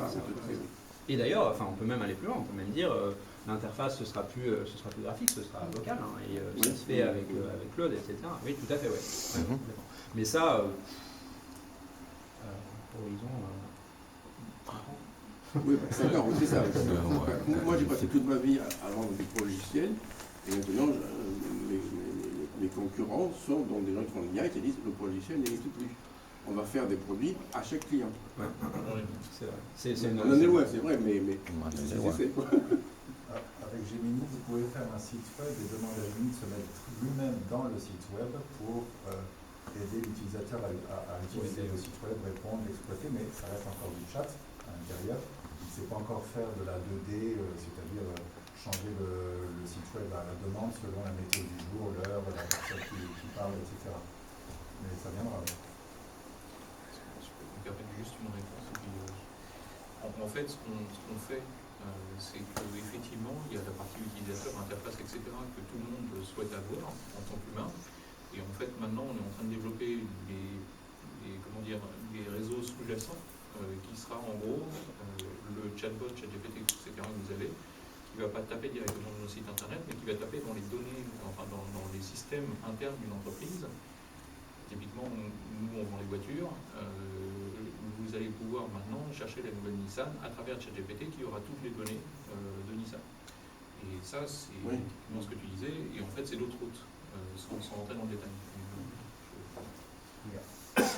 Alors on avance, on a presque fini, on a fait notre démo le chat, on a parlé de Lovable, on a notre site web, je reviendrai dessus pour vous montrer comment il est beau. Et maintenant ce qu'on va faire, on va passer sur le vrai business, c'est-à-dire que maintenant il faut qu'on crée des itinéraires parce qu'on va avoir des clients. Et donc il faut qu'on serve ces clients et qu'on arrive à leur montrer des choses au Japon. Et donc là on va utiliser Notebook LM. Donc on va créer un notebook et on va donner une quantité d'informations suffisante à Notebook LM. Donc on va uploader des documents pour donner du contexte et pour donner le plus de contexte possible. Alors, je tiens à remercier Pierre au fond de la salle pour m'avoir partagé des extraits de son livre, Tokyo. C'est insolite et secrète, c'est ça? Tokyo insolite et secrète. Donc je vais prendre ces documents et je vais les uploader. Il y a pas mal de pages, c'est exclusivement sur Tokyo, mais on va utiliser ça. Donc on va uploader tout ça. Et donc là vous voyez en fait ces documents sont mis dans ma barre de documents, dans ma barre de sources. Donc ça c'est les sources de Notebook LM. Donc on a ça. Et ensuite ce que j'ai fait, alors là j'ai triché un peu, mais j'ai utilisé les capacités de l'IA.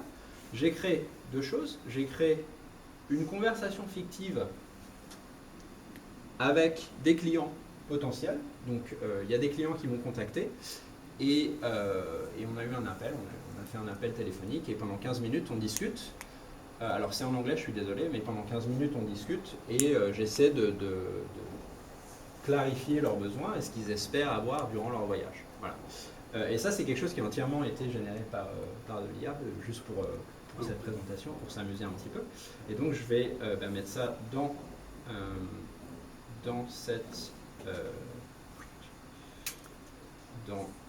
mon contexte aussi. Voilà. Donc ça, c'est la transcription, c'est ça qu'on dit de cet appel téléphonique. Et la dernière chose, là, je me suis encore amusé plus, j'ai créé un fichier CSV, donc comma separated value, un fichier Excel si vous préférez, de 50 endroits qui sont sympas pour des couples hipsters. Et alors là c'est assez intéressant parce que j'ai pas précisé les colonnes, mais alors j'ai fait ça avec Gemini. Gemini m'a automatiquement, j'ai quand même demandé à Gemini de créer des colonnes pour pouvoir catégoriser les endroits, pour pouvoir plus facilement générer des itinéraires, mais je n'ai pas dit créer une colonne persona par exemple, et il a automatiquement créé une colonne persona. Il a créé une colonne, quelle est l'ambiance de ces quartiers, des petites notes, etc., etc. Donc ça c'était pour enrichir un peu le contexte qui avait été fourni par Pierre pour pouvoir avoir des choses à Kyoto par exemple. Voilà, donc on va quitter ça et on va mettre ça dans Notebook LM également. Donc on va ajouter une source et la source c'est un fichier CSV. Japan Hipster and Culture. Voilà. Alors ça charge, je pense qu'on devrait avoir tout, on en a beaucoup. Et puis ensuite, on peut créer directement, grâce à ça, notre itinéraire. Et là, en fait, c'est l'exemple pour moi ultime du RAG, donc Retrieval Augmented Generation. On est dans un environnement qui est clos. Et donc en fait, les réponses qui vont m'être données, c'est des réponses qui proviennent uniquement de ces documents. Ça va être du texte, de l'écriture quand même, mais le reste, c'est un environnement que je contrôle. Donc il n'y a pas de, passez-moi l'expression, il n'y a pas de bullshit. C'est moi qui contrôle ça. Alors je vais recharger et j'espère que j'aurai quelques documents, je pense qu'ils sont, ils sont tous là, parfait. Voilà, et maintenant je peux être assez simple, je vais être assez bref, créer un itinéraire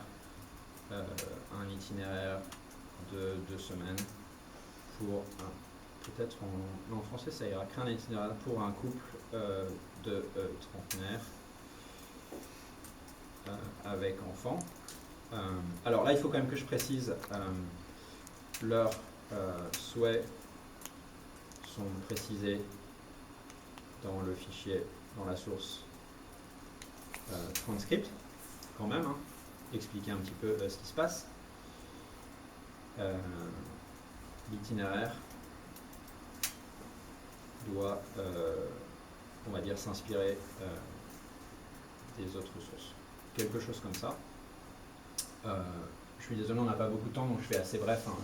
Évidemment, j'aimerais bien pouvoir enrichir un peu ça, mais on va faire rapidement. Et vous allez voir, en fait, et la partie intéressante que je veux vous montrer ici, c'est que, on pourra revenir un peu, après je sais pas, ça ne prend pas trop de temps normalement.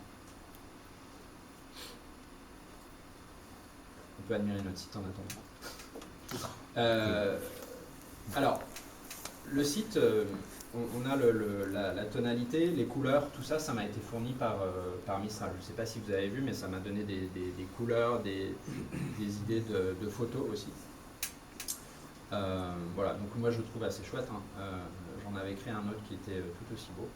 Est-ce qu'on a un call to action? On n'a pas un call to action très visible, donc on n'a pas vraiment quelque chose qui attire les yeux du chaland. Donc si je devais modifier ce site, par exemple, avec mon expertise métier, j'amènerais ce bouton qui est un peu caché, je l'amènerais au milieu, à un endroit visible pour que les clients sachent quoi faire quand ils arrivent sur le site. Parce que là on ne sait pas trop ce qui se passe. Donc ça c'est un problème. Et vous voyez que c'est pas parfait. Tout de suite, dès que je le vois, je peux vous dire qu'il y a des problèmes. Voilà, alors, l'aspect que je voulais vous montrer, que je trouve très intéressant de NotebookLM, c'est que, en fait, tous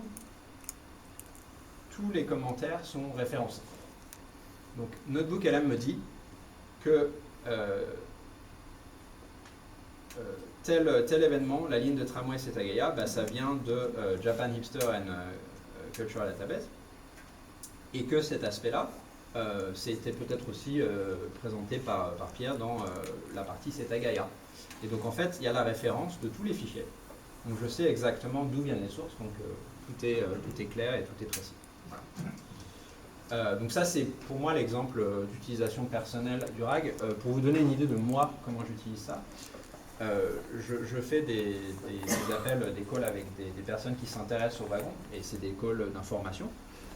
Et je parle beaucoup, comme vous pouvez vous en rendre compte, et j'explique comment se passe le wagon, tout ça en anglais. Et j'enregistre tous ces appels, et ensuite je mets tout ça dans NotebookLM, et ensuite on peut créer des articles de blog sur ce que je dis.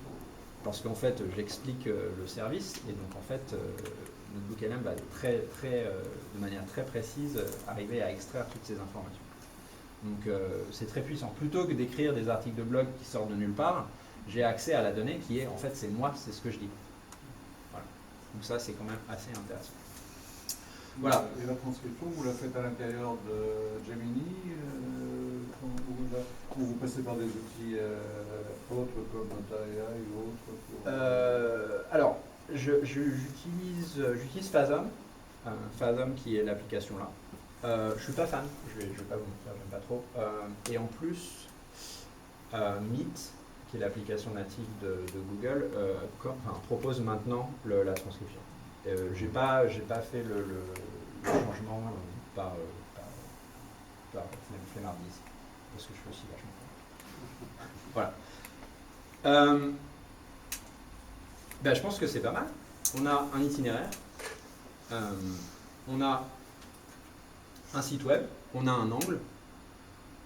Maintenant, c'est ce que j'appelle la démo. On va s'exploser le cerveau, je vais aller très très vite là-dessus. Zapier, est-ce que ça vous dit quelque chose? Pas du tout. C'est pas un nouveau service. Zapier, ça date de peut-être 15 ans, c'est une idée, à peu près 15 ans.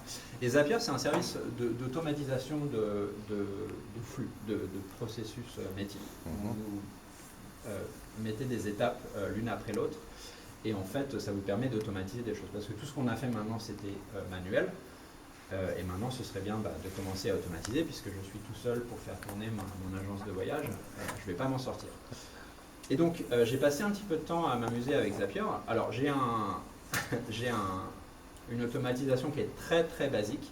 Mais en fait, ce que je fais, c'est que toutes les semaines ici, je fait une analyse de ce qui s'est passé au Japon sur les 7 derniers jours, et notamment sur les tendances de voyage. Et puis, je demande à, on va dire, à Gemini de me donner des idées d'articles de blog. Voilà. En l'occurrence, ici, ce n'est pas des articles de blog, pardon, c'est juste un résumé de ce qui s'est passé dans le monde du web. Voilà. Alors, je vais essayer de la faire tourner. Je vais essayer de la faire tourner. Je ne sais pas si je vais pouvoir la faire tourner. Ah, on va faire un test run, voilà. Test run. Et alors, la sortie de ce process, c'est de m'envoyer un mail et de me donner un petit résumé. Voilà. On va faire un test run et puis on va voir si ça me fait des choses. Alors ça, c'est pas nouveau du tout. La partie peut-être un peu nouvelle de Zapier, c'est que d'une part, si vous n'êtes pas à l'aise avec la création de ce workflow, vous pouvez utiliser, il y a un petit plugin, une petite option où vous pouvez juste écrire avec Copilot, écrire ce que vous voulez dans le workflow. Ça marche dans une certaine mesure. Et puis ensuite, évidemment, il y a la possibilité maintenant d'intégrer des LLM directement dans vos workflows. Donc là, vous avez une capacité qui est un peu décuplée. Ça a l'air d'être passé. Peut-être pas. C'était juste un test que j'ai fait, je crois. Je vais juste regarder. C'était test ou c'était un test ou c'était un run?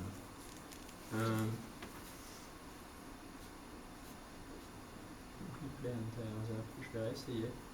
Running, test successful. Ah si, voilà, super. 8h39. Voilà. Et on a nos tendances de voyage. Alors, encore une fois, c'est assez succinct. Mais ça a été cherché sur le web, c'est automatisé, et c'est quelque chose que je peux automatiser. Donc c'est une Industry Watch, vous pourriez dire par exemple. Vous allez me dire, l'automatisation est un peu bébête, c'est pas super intéressant. On peut ajouter ensuite l'option d'écrire un article de blog et d'automatiser cette écriture d'article de blog par exemple. Et donc ça veut dire concrètement que vous n'avez absolument rien à faire. Une fois que ça tourne, toutes les semaines, vous avez un article de blog qui tombe dans votre email, ou même qui est directement posté sur votre site. Voilà. Donc une utilisation potentielle. Et c'est là où les gens vous expliquent qu'effectivement l'IA peut accélérer vos processus. Parce que écrire un article de blog, je le fais de temps en temps et ça me prend un temps fou. Voilà. Excellent. Je suis allé assez vite. J'ai un petit résumé. Donc faisons le résumé ensemble. La première chose, alors PTCF, persona, tâche, le C c'est contexte et F pour format. Ouais, super important, le format. Voilà. RAG. C'est en anglais, oui, désolé. Retrieval Augmented Generation. Voilà, exactement. Et alors ça c'est ma petite image. J'ai montré ça à Julien, il m'a dit qu'il n'avait pas compris. C'est mon conseil d'utiliser les LLM et les IA comme des entonnoirs, plutôt que comme des amplificateurs ou des porte-voix. Donc une utilisation que je vois beaucoup, et par exemple ma femme de ChatGPT, c'est des prompts, des requêtes d'une ligne. Et ça c'est la chance la plus forte d'avoir une bouillie IA. Donc si vous voulez, si vous pouvez retenir ça en termes d'utilisation, c'est vraiment de donner un maximum d'infos et un maximum de contexte. De ne pas être paresseux en fait. Je crois que c'est tout. J'ai deux petites notes perso que j'avais envie de partager très très rapidement. La première c'est, alors, on parlait de création d'itinéraire et on parlait d'outils qui évoluent très très vite. Et j'ai testé une chose avec Claude, j'ai testé de créer un itinéraire. So itinerary for a 2-week travel in Japan. Ok, donc une prompt assez bateau. Et là, Claude pourrait partir dans un délire incroyable. Et ce que j'ai bien aimé, c'est que, on va croiser les doigts. Ce que j'ai bien aimé, c'est qu'il me pose des questions. Voilà. Et ça c'est quelque chose d'assez nouveau, qui n'existait pas, je dirais, il y a 6 mois, et qui n'existe pas dans d'autres outils non plus. Dans certains outils, ça n'existe pas. Donc je trouve que c'est une bonne interface aussi, il y a des questions, donc ça me demande qu'est-ce qui m'intéresse, qui voyage, où est-ce que je veux aller, etc. etc. Voilà. Une entreprise française qui vient de sortir, on parlait de Cloud Cowork, Holotab, c'est français. C'est une extension Chrome que vous pouvez installer et qui va directement manipuler votre Chrome, par exemple. Voilà. Et deux derniers commentaires, donc vraiment 10 secondes pour Pierre qui me reste sur le temps. Deux derniers commentaires. Il y a un livre que j'ai lu, que je suis en train de finir, mais qui m'a beaucoup plu, qui s'appelle Empire of AI. S'il y a des gens qui aiment bien lire, c'est sur l'histoire de ChatGPT et qui va vous expliquer pourquoi j'ai arrêté d'utiliser ChatGPT. Donc Empire of AI, qui est l'histoire depuis le début jusqu'à la fin. Et enfin, peut-être une note d'optimisme pour vous dire que je pense que ces outils aujourd'hui sont très utilisés pour la ruée vers l'or et faire de l'argent, et c'est ce que les gens espèrent. Mais là où il y a une niche, c'est peut-être pour des ONG, des gens qui n'ont pas vraiment les moyens, et ça, ça ouvre tous les possibles en fait. Et donc j'ai beaucoup d'espoir sur cette partie, c'est-à-dire donner les moyens à des gens qui ne peuvent pas se payer un dev, de créer un site vitrine qui est beau, et puis de créer des automatisations, puis de faire des choses utiles. Voilà. Contrairement à... Voilà, merci beaucoup.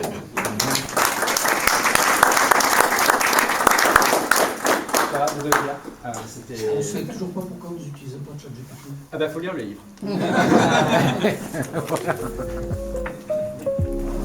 Et je ne touche aucune royauté.